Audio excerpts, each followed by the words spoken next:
안녕하십니까. 어제 서울법대 선배들 모임하면서 황필규하고 가장 친한 선배하고요, 저녁을 하면서 많은 이야기를 들었습니다. 그래서 이제 제가 다시 한번 여러 가지로 자료를 찾아보고 체크를 해봤더니 지금 심각합니다. 황필규가요, 심각하게 저는 문제가 있다. 그럼 이게 그 부인이 누구다? 부인이 정계선 재판관인데, 제가 이게 꼭 정계선이가 회피를 해야 될 사유를 이게 추가를 합니다.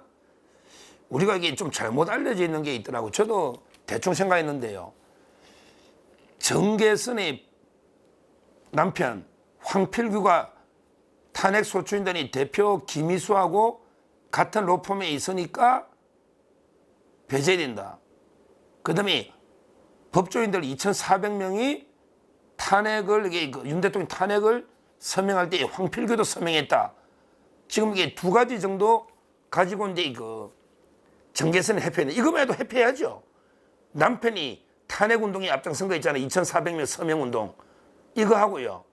그 다음에 김희수하고 같은 로펌에 있다. 이것만 가지고도, 김희수가 탄핵 소추인단의 대표거든요. 이것만 가지고도 공정성이 현재 이건 말도 안 되는데요. 제가 어제 또 새로운 걸 좀 많이 듣고 확인해 보니까요, 여러 가지 문제가 더 있어요. 두 가지를 더 이제 제가 제기를 하는 거예요. 그 기존 두 개에다가 황필규한테. 일단 황필규는 저도 잘 안다고 그랬잖아요. 황필규가 이제 어떤 사람인지 잠깐 말씀드리고 의혹을 몇 가지 더 황필규한테 답안하고 요구합니다. 황필규는 이제 68년생이에요. 저희 서울법대에 제가 1학년 들어갈 때 학생회장이니까 68년생입니다. 그 다음에 황필규가 아마 어릴 때는 홍콩에, 중학교는 홍콩에서 나왔을 거예요. 우리나라 아니고 외국에 살다가 고등학교를 충안고등학교 노동란 16기라고 제가 어제 취재해 보니, 이거 와, 지금 충안고등학교 이게 대통령 직계 후배잖아요. 그러니까 충안고 동문회에서도 황필규 정계선 함에게 치를 떨더라고. 동문들이, 야, 너 우리 동문 다 죽일라냐? 이번에 김용현, 여인영, 윤석열 전부 충안고잖아요. 근데 황필규가 충안고 16길에 아이마일 해보세요. 제가 다 확인한 거니까, 교토체크로. 그리고 이제 황필규가 서울법대에 들어왔단 말이에요. 근데 운동을 하다 보니까 부인 정계선이는 시험 빨리 돼서, 정계선이가 저보다 1년 선배니까 27기잖아요. 정계선이가 근데 27기로 사법고시 됐는데, 자기 남편이 공부는 안 하고 계속 인권법 운동하니까 남편을 막 그냥 과외를 시켰대. 공부 시켰다 이거지. 그래 억지로 부인이 과외 시켜가지고 황필규 시험 됐다고 그러더라고. 34기야.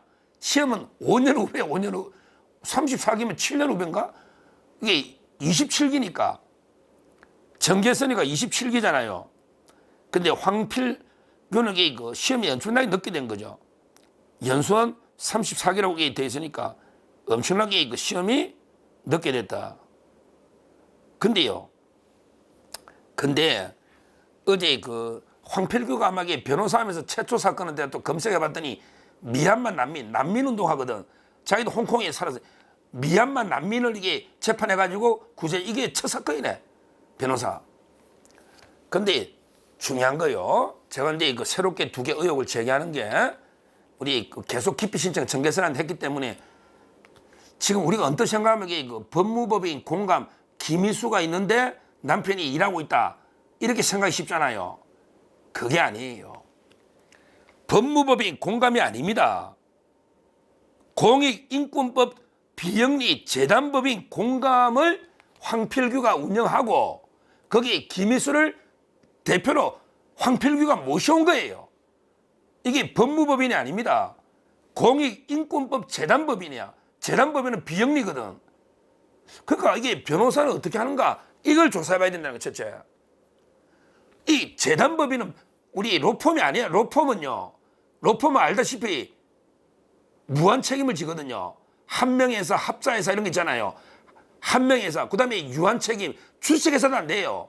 로펌은 이게 주식회사도 안 되고, 요즘 들어서는 유한 책임, 유한회사.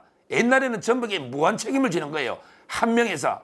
그러니까 공감이라는 데는 이게 로펌이 아니다. 이거는 인권운동하는 비영리 공익재단입니다. 공감이라는 데가. 이걸 황필규가 운영하고 있다는 거예요. 실질적으로. 그러면서 이게 김희수를 모셔와서 돈을 주고 하니까 황필규가 주인이라는 거예요. 그러나 이게 김희수 밑에 월급 받는 변호사가 아니고 오히려 이게 황필규가 만드는 게 인권재단법인의 이사장으로 김희수를 나중에 영입에 모셔온 거지. 황필규가 주인이라는 거예요. 20년 있었거든. 20년. 2004년부터 이게 들어가 있다고. 그럼 이게 소송은 어떻게 하는지 모르겠어. 왜? 이건 로펌이 아니에요. 이거는 재단법인이에요. 그럼 이게 변호사, 미얀마 난민 소송부터 이게 소송은 또 이게 어떻게 하는지, 변호사 등록내가 개인으로 하는지, 아니면 이게 다른 게 있는지 이 의혹을 좀 조사해 봐야 된단 말이야. 사람들이 이해를 못 해. 재단법인은 로펌이 안 돼요. 공감이라는 데는 비영리 재단법인이고 인권운동하는 거기에 이사장으로 김희수를 모셔왔고 이 재단의 실질 오너는 황필규다. 그런데 이거는 소송을 못 해. 그럼 이게 소송은 누구한테 어떻게 맡기는지 이런 걸 이렇게 조사해서 그럼 이게 정계선하고 이해 충돌이 없는지 따져볼 게 한두 개가 아니란 말이에요. 누구 이름으로 이게 어떤 형태로 소송이 들어가는지 개인 변호사 자격으로 황필규가 소송하는 건지 궁금하잖아요. 이 공감은 법인이 아니다. 로펌. 따라서 이게 소송은 따로 이게 다른 로펌이 있는지 아니면 이게 개인 자격 변호사 등록해서 하는 건지 먼저 이게 어떤 형태로 운영되는지 하여튼 김희수는 황필규가 모셔온 거고 이 공감은 20년 동안 황필규가 운영해온 인권 재단인데 기부금을 받는 이런 것도 이게 조사해봐야 된단 말이에요. 기부금이 얼마 나오는지 기부금을 받는 이런 게 단체입니다. 왜? 비영리 인권 재단이니까 기부금으로 운영하는 거예요. 수익을 못 가져가는 거예요. 소송도 못 하는 거예요. 근데 자기가 한 소송을 어떤 식으로 하는지 그것도 모르겠고요. 하여튼 그걸 제가 새롭게 의혹을 제기한다. 왜? 아니면 이 재단에서 하는 소송을 다른 데에 이렇게 맡기면 실제는 황필규가 하는데 부인이 판사를 계속했기 때문에 그게 여러 번 이해충돌 문제가 있었거든요. 한번 한번 조사를 해봐야 되거든요. 소송은 누구 이름으로 어떻게 하는지. 하여튼 이건 로펌이 아니기 때문에 소송은 불가능하단 말이에요. 공감 이름으로는. 그걸 김민수가 모신 황필규는 일개 직원이라고 했는데 그게 아니란 말이에요. 그 기피 신청 결정문에 보니까 변호인단이 소초인단이 대표하고 일개 직원이라고 해서 기피가 이래 돼 있더라고. 그게 아니에요. 오히려 김민수를 모시고 온 거고 실제 20년 동안 황필규가 운영하는 법인이다. 이 의혹을 소송을 어떻게 진행하는지 이걸 한번 밝혀봐라. 이걸 제가 촉구를 하는 거예요. 실제 황필규 집안이 대단한 법조 집안이에요. 원래는 자기 형이 황필규, 형이 황철규라고 옛날에 법무부의 해광 대표 변호사예요. 검사장까지 한 부산 고검장 했죠. 황철규 부산 고검장. 이분이 법무법인 해광의 대표 변호사고 동생이 황필규인데 혹시 사건을 형 법인으로 주나? 왜? 공감은 못하거든. 의심이 좀 가잖아요. 자기가 법정에 못 간단 말이에요. 공감 이름으로 소송을 못한단 말이에요. 자기 형은 법무부인 해광의 대표 변호사거든. 해광 부산 고검장 출신. 그 황철규 그 장인이 옛날에 법무부 장관 김정길 있잖아. 돌아가신 법무부 장관. 그러니까 황필규의 형은 황철규로 부산 고검장에서 법무부에 있고 해광. 그다음에 형의 장인은 법무부 장관 김정길. 그다음에 황필규의 부인이 정계선이란 말이에요. 이렇게 법조 집안 인맥이 돼 있단 말이에요. 그래서 제 말은 사건을 어디로 보내서 어떻게 수행하는가 이게 저는 상당히 의심이 든다. 공감 이름으로 법인이 아니다. 우리가 잘못 알고 있다는 기사들 그건 정확하게 써야 되니까 그렇게 뒷조사를 뒷조사하고 철저히 검증을 해봐야 된다 말이죠. 해봐야 된다.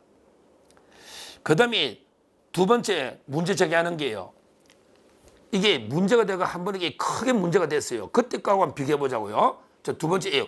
황철규가 근데 그냥 인권운동 하니까 왜 좌파 단체들이 세월호나 사회적 참사위원회 이런 거 있으면 세월호 조사위원회 이런 거 있잖아요. 이태원 조사위원회 이런 거 있으면 이게 좌파들한테 먹을 거 던져준단 말이야. 그러면 이게 차관급이라면서 돈도 많이 받고 이런 거 있잖아요.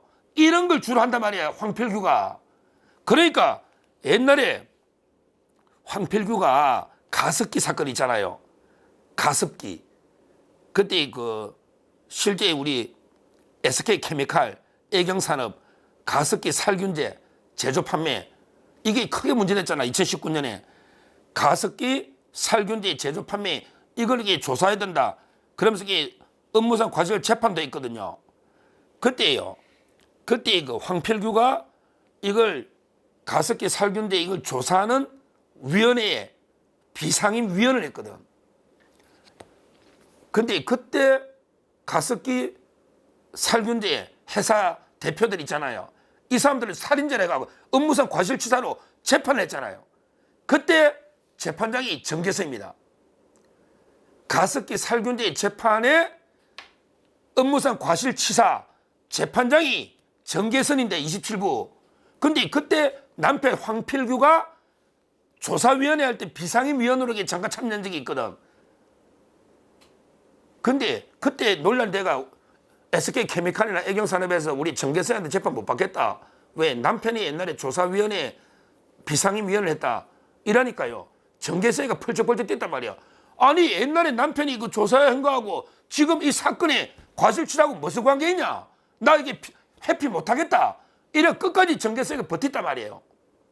그랬더니 막 그때 여론이 이거 말이 되냐. 남편이 조사위원을 비상임 조사위원을 하고 부인이 판결하면 말이 되냐. 이래 끝까지 해가지고 정계선이가 꼬리 내리고 그래서 사건을 그때 이거 23부로 재배양을 한 거예요. 왜? 기피 신청하면 굴욕이니까. 그러니까 법원장이 야 너무 이게 논란이 심하니까 23부로 재배당을 한 거예요. 그때는 결과적으로 이게 회피거든요. 재배당하는 게 회피잖아요. 우리 신진호 부장 하듯이. 그러니까 제 말은 그때하고 비교해보라고. 그때는 그냥 여러 조사위원회 중에 여러 위원이 있고 그중에 비상임으로 한번 참여했는데 이거 가지고 나중에 실제 그 부인이 재판하는 관련 사건에서 회피를 했단 말이야. 근데 그때하고 비교해보라고. 이거는 지금 황필규가 아예 그냥 탄핵을 하자 2,400명을 서명을 주도한 놈이 황필규입니다. 2,400명 변호인을 주도한 게 황필규라는 거야. 그리고 이게 자기가 김희수를 모셔와가지고 자기 법무부 재단의 이사장으로 모시고 있는데 그분이 지금 탄핵 소추 대표란 말이야. 그럼 이게 어떻게 되겠냐고. 김희수, 황필규, 정계선의 관계가. 그때 회피한 것보다 지금이 훨씬 심하다 이 말이죠. 두 번째. 이게 있고요. 그 다음에 아까 제가 세 번째는 2,400명 주도했다는 걸 제가 말씀드리고요. 하나 더 제가 중요하게 들은 게 이것도 체크해보면 맞아요. 아니면 아니다 해보라고. 이번에 국가인권위원회 있죠. 이번에 국가인권위원회에서 윤석열 대통령이 인권 탄압받고 있잖아. 그러니까 이제 인권위원회에서 결의를 하려 했잖아요. 윤석열 탄압 중단해라. 왜 대통령 인권이 없냐. 이걸 막 직원들 동원하고 온갖 단체들이 나서 막았죠. 거기에 주동자가 황필규라는 거야. 제가 찾아봤더니 인권법 이장하기 맞아요. 직책이에요. 인권이 의결을 방해했다는 거예요. 인권법에 부의사인가 하는데 부의사장인가 이게 직책이 있어요. 인권법 학회 황필규가 거기에 국가인권위원회 의결을 결사 방해한 게 주동자가 황필규라는 거예요. 윤석열 대통령에 대해서 인권 침해 중단하라고 그 인권위원회 제가 방송했잖아요. 이런 자입니다. 한 집에 사는 이게 부부가 남편은 그래 2,400명 변호사 동원해가 이게 서명운동 주동자랑 그냥 서명운동이 아니라 말이야. 주동자랑 주동자.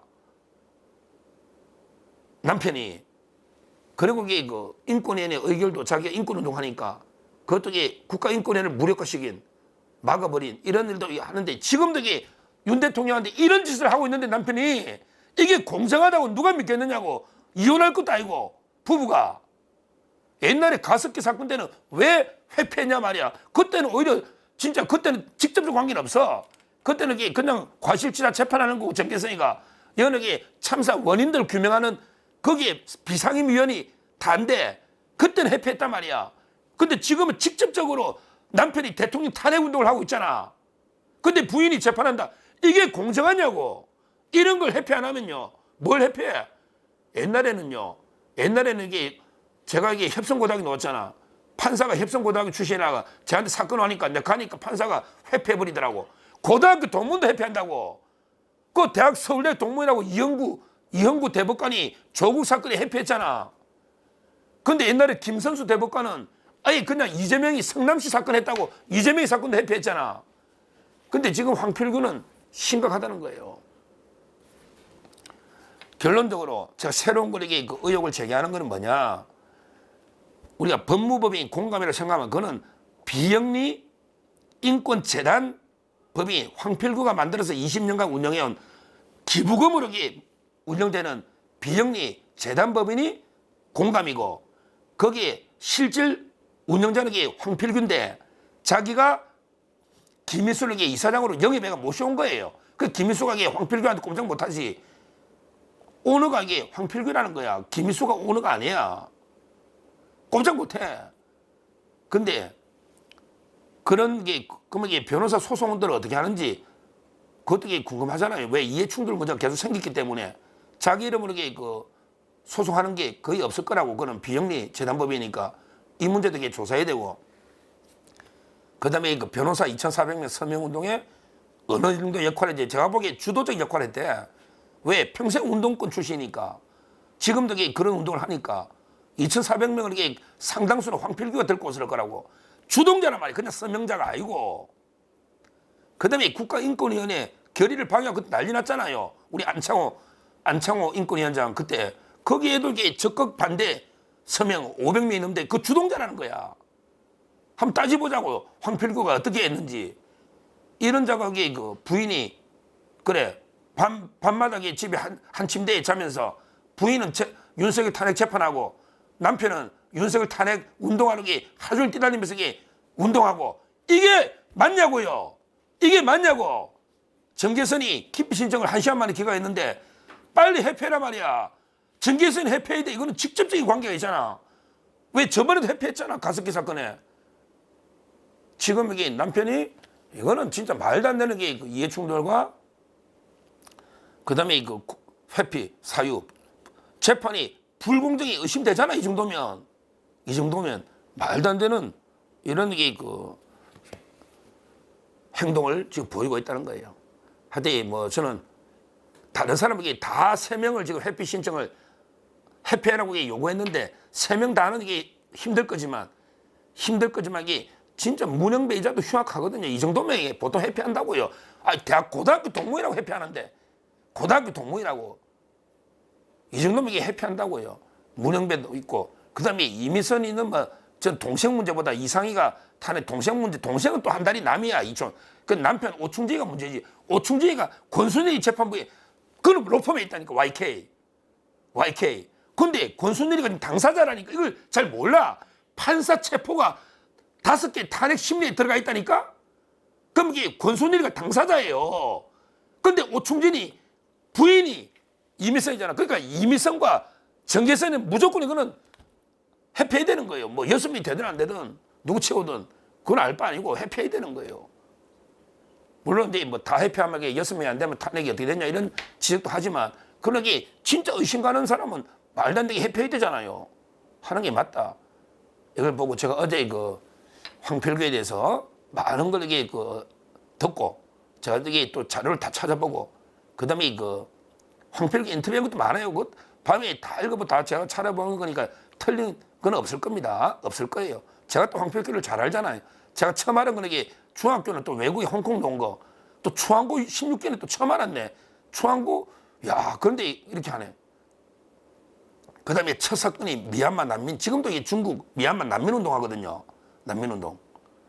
이런 게 다 자료에 놓는데 특히 중요한 거는 법무부의 공감의 성격과 그 다음에 국가인권위원회 의결도 막으려는 그 주동자가 그다. 그 다음에 우리가 그냥 2,400명 서명운동 이게 중요한 게 아니고 주동자가 황필규다. 황필규, 정계선 대단합니다. 무조건 이게 회피식이 된다. 이렇게 말씀드립니다. 감사합니다.